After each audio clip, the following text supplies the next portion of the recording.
Good morning students. सेठ मुरलीधर मानसिंहकर राजकीय कन्या महाविद्यालय भीलवाड़ा के अपने यूट्यूब चैनल पर आपका स्वागत है।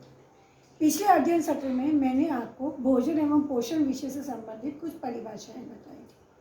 आज हम भोज्य पदार्थों का वर्गीकरण और भोज्य समूह के बारे में अध्ययन करेंगे। खाद्य पदार्थों का वर्गीकरण। भोज्य पदार्थों को हम कई आधारों पर वर्गीकृत कर सकते हैं, जिसमें से पहला है कार्य के आधार पर। फंक्शंस ऑफ फूड में भी हमने ये टॉपिक डिस्कस किया था कि भोजन के 3 तरह के कार्य हैं। पहला ऊर्जा प्रदान करना, दूसरा शरीर का निर्माण करना और तीसरा रोग से सुरक्षा प्रदान करना एवं नियामक कार्य। इसी आधार पर भोज्य पदार्थों को भी वर्गीकृत किया गया है। ऊर्जादायक भोज्य पदार्थ वे भोज्य पदार्थ हैं जो हमारे शरीर को कार्य करने के लिए ऊर्जा प्रदान करते हैं, शक्ति प्रदान करते हैं। कार्बोहाइड्रेट एवं वसा। कार्बोहाइड्रेट यानी कि अनाज, आलू, शकरकंद जैसे जमीकंद और कंदमूल, शर्करा एवं गुड़ और घी, तेल इत्यादि ऐसे खाद्य पदार्थ हैं जो कि हमें ऊर्जा प्रदान करते हैं। दूसरा, शरीर निर्माणात्मक भोज्य पदार्थ। ये वो भोज्य पदार्थ हैं जिनके द्वारा शरीर का निर्माण होता है, बॉडी बिल्डिंग फूड्स। प्रोटीन प्राप्त कराने वाले भोज्य पदार्थ जैसे कि दालें, फलियां, तिलहन, अंडा, मांस, मछली, मुर्गी, जल एवं कुछ खनिज लवण युक्त भोज्य पदार्थ जैसे कि लौह लवण, मैग्नीशियम एवं कैल्शियम व फास्फोरस युक्त भोज्य पदार्थ जैसे कि फल एवं सब्जियां जो हैं वो शरीर निर्माणात्मक भोज्य पदार्थों में आती हैं। रोग सुरक्षात्मक एवं नियामक।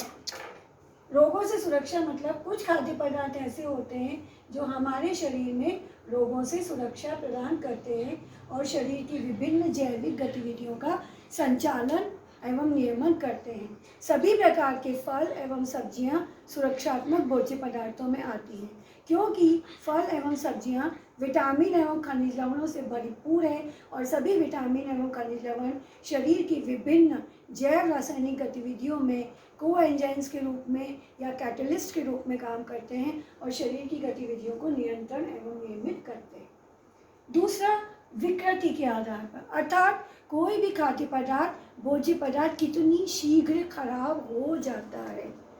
विकृति के आधार पर हम भोज्य पदार्थों को 3 भागों में बांटते हैं। विकारी भोज्य पदार्थ अर्थात पेरिशेबल फूड्स, अर्धविकारी भोज्य पदार्थ अर्थात सेमी पेरिशेबल फूड्स, अविकारी भोज्य पदार्थ अर्थात नॉन पेरिशेबल फूड्स।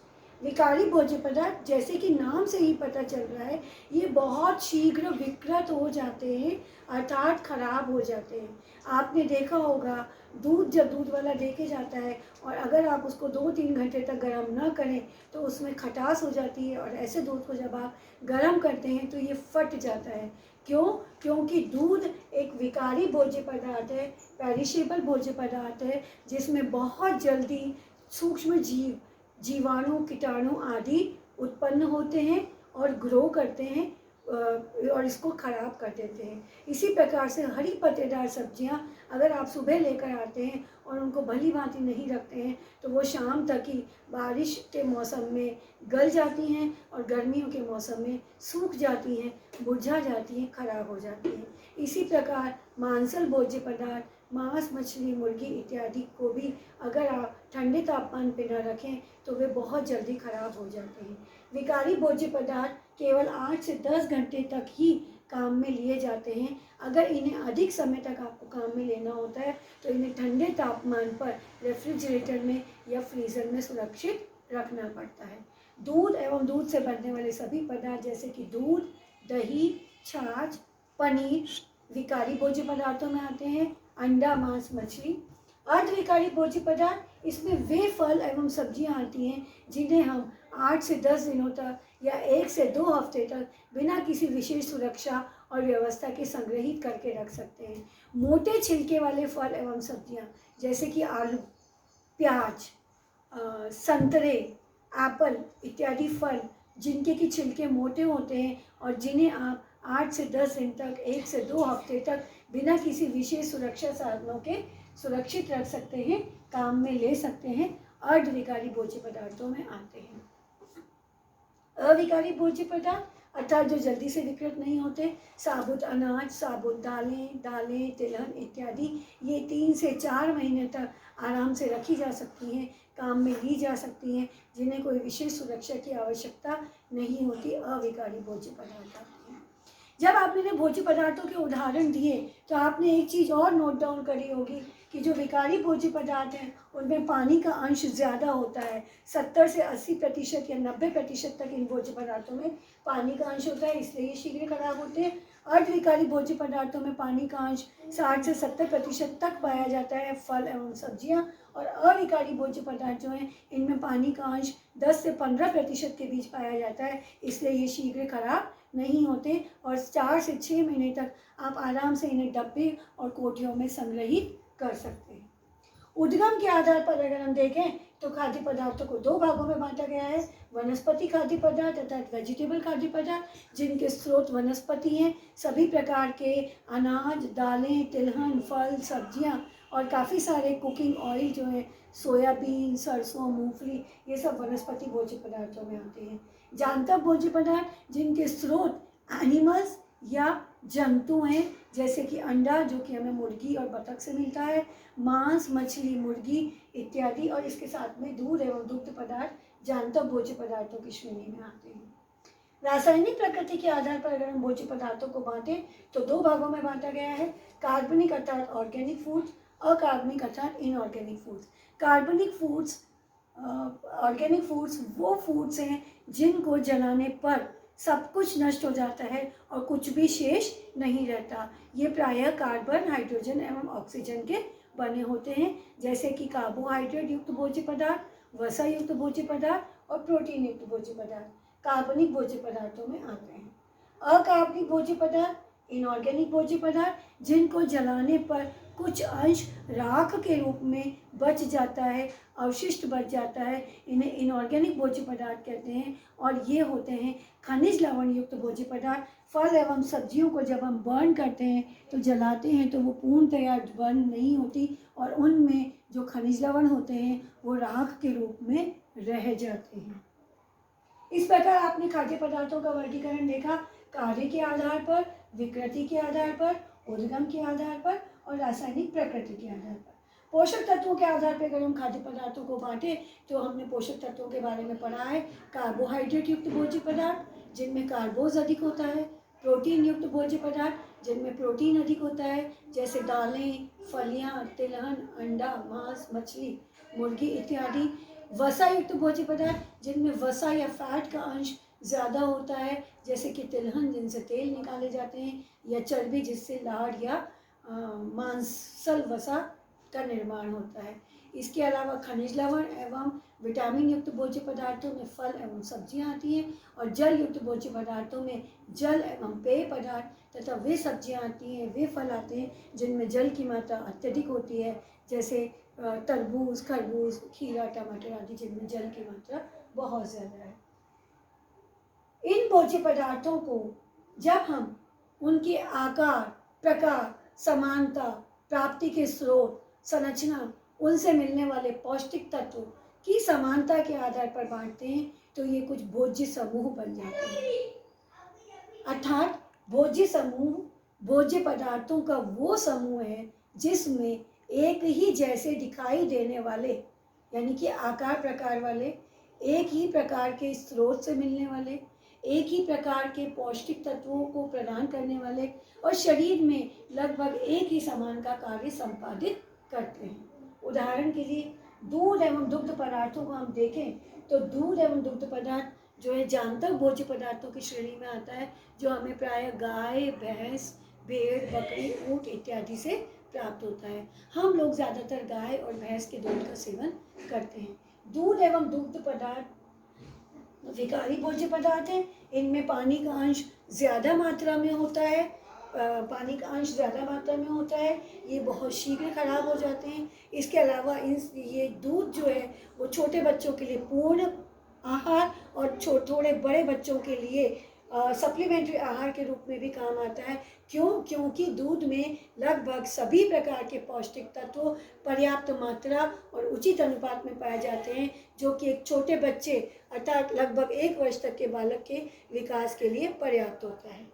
दूसरा, मांस, मछली व मुर्गी, जो कि मांसल भोज्य पदार्थ हैं। इनमें प्रोटीन अत्यधिक मात्रा में पाया जाता है और प्रोटीन के साथ इनसे मिलने वाली जो वसा होती है वो संतृप्त प्रकार की वसा होती है, कोलेस्ट्रॉल युक्त वसा होती है। अंडे से भी प्रोटीन अच्छी मात्रा में मिलता है। दालें, फलियां और तिलहन भी प्रोटीन के अच्छे स्रोत माने जाते हैं और विशेषकर जो शाकाहारी लोग होते हैं, जो कि वनस्पति भोज्य पदार्थों का सेवन ही करते हैं, उनमें प्रोटीन प्राप्ति का श्रेष्ठ स्रोत है। अनाज जो कि हमारे लिए भूख संतुष्टि का मुख्य साधन है। हमारे भोजन में अनाज की प्रधानता रहती है। अनाज ऊर्जा के मुख्य स्रोत के रूप में काम में आते हैं और चूंकि अनाज की ज़्यादा मात्रा उपयोग में ली जाती है, फिर भी अनाज में प्रोटीन की मात्रा थोड़ी कम होते हुए भी ज़्यादा मात्रा में उपभोग करने के बाद कारण हमारी दिन भर की आवश्यकता का 50% की आपूर्ति केवल और केवल अनाज से ही हो जाती है। दालें, फलियां एवं तिलहन मैंने बता ही दिया। आलू, शकरकंद व कंदमूल, जो कि सब्जियों में आते हैं, ज़मीन में उगने वाली सब्जियां हैं तीनों ही, और इनमें स्टार्च की मात्रा बहुत ज़्यादा मात्रा में आती है और ये ऊर्जादायक भोज्य पदार्थ हैं। खट्टे फल, सिट्रस फल, इनमें विटामिन सी बहुत अधिक मात्रा में होता है और ये विटामिन सी व खनिज लवणों से भरपूर है। हरी पत्तेदार सब्जियां, पीले फल व पीली सब्जियां, इनमें बीटा कैरोटीन, विटामिन ए और अन्य खनिज लवण अच्छी मात्रा में आते हैं, लौह लवण जैसे, और ये हमारे शरीर में रोग सुरक्षात्मक और नियामक भोज्य पदार्थों के रूप में काम करते हैं। अन्य फल व सब्जियां, जो फल व सब्जियां जमीकंदों में, सिट्रस फलों में और हरी पत्तेदार और पीले फल व सब्जियों में नहीं आती, वे सभी अन्य फल और सब्जियों में आती हैं, जैसे कि भिंडी, तोरई, लौकी, टिंडोरी इत्यादि, करेला आदि, ये सभी अन्य फल व सब्जियां हैं। इनमें भी विटामिन एवं खनिज लवण भरपूर मात्रा में होता है। घी, तेल एवं मक्खन जो हैं वो वसा के मुख्य स्रोत हैं और शरीर में ऊर्जा प्रदान करते हैं। गुड़, शक्कर और अन्य मीठे व्यंजन जो हैं वो ऊर्जा की प्राप्ति के स्रोत हैं और कार्बोहाइड्रेट युक्त भोज्य पदार्थ हैं। आपने देखा कि हम भोज्य पदार्थों को 11 भोज्य समूह में बांट सकते हैं। वैज्ञानिकों ने ये माना था कि संतुलित आहार प्राप्त करने के लिए हमें लगभग सभी भोज्य समूहों में से भोज्य पदार्थों का इस्तेमाल प्रतिदिन करना चाहिए, लेकिन इनमें से कुछ भोज्य समूह जैसे कि मांस, मछली और मुर्गी और अंडा, इनका सेवन हम में से कुछ लोग बिल्कुल ही नहीं करते, क्योंकि हम शाकाहारी भोज्य पदार्थों का सेवन करते हैं। इसके अतिरिक्त इन 11 भोज्य समूहों को प्रतिदिन याद रखना और 11 भोज्य समूहों में से एक एक भोज्य पदार्थ का चयन करना भी थोड़ा जटिल काम था।